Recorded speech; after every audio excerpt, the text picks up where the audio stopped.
Right now, if your car's running, something inside it is exploding about 50 times every second, and it's doing it in a controlled, choreographed sequence so precise it borders on absurd.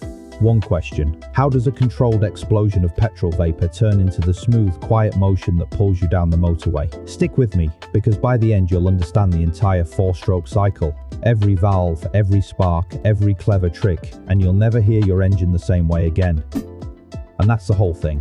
Every time you're cruising at 70, this cycle is repeating in each cylinder around 50 times a second. Each one a tiny controlled explosion translated instantly into smooth rotation, all synchronized by a camshaft turning in lockstep with the crank. What genuinely gets me is how old the core idea is. Nikolaus Otto patented this four-stroke cycle back in 1876, nearly 150 years ago, and yet the fundamental dance hasn't changed. We've just refined it to a razor's edge. So next time you turn the key, listen. That hum is thousands of perfectly timed explosions every single second.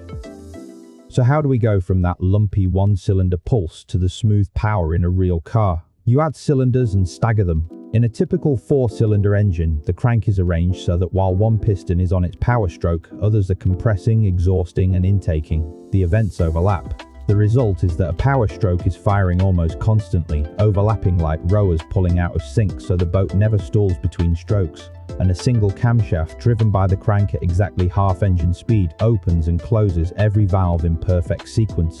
That's the choreography I mentioned, dozens of events timed to thousandths of a second. But you've now got a cylinder full of hot, spent gas, useless and in the way.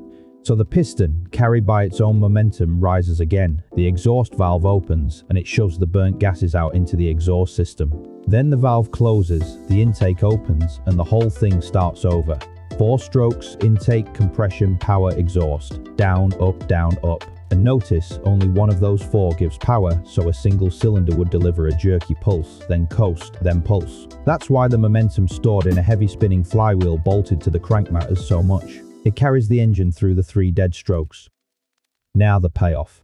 That burning mixture expands with tremendous force. Pressures can spike over 100 atmospheres, and it slams the piston back down the bore. This is the only stroke that actually produces power. The other 3 are just set up. And here's the beautiful bit of mechanical translation. The piston is joined by a connecting rod to the crankshaft, and the rod attaches not to the center of the crank but to an offset journal, like the pedal on a bicycle. So as the piston pushes straight down, that offset forces the crank to rotate. Linear violence becomes clean rotation. That's the trick the whole engine exists to perform. At the top of that squeeze, with pressure at its peak, the spark plug fires.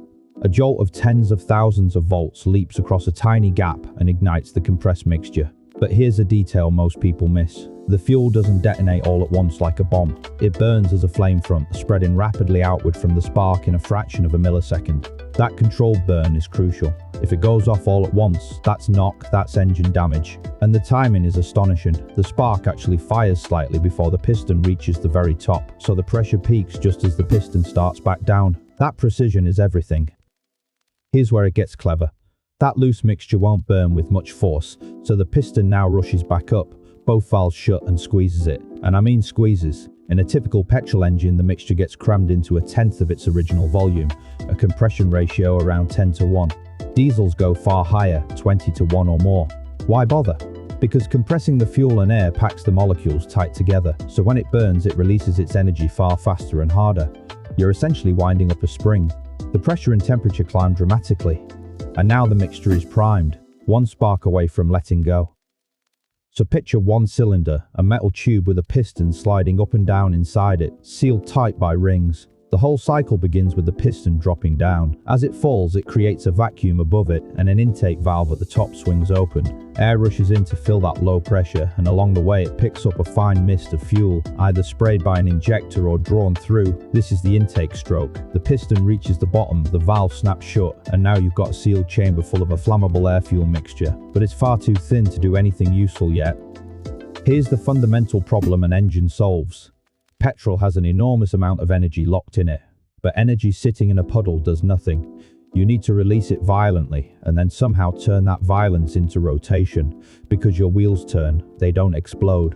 That's the whole game. You have to convert a bang, a sudden chaotic expansion of hot gas, into a smooth spinning shaft.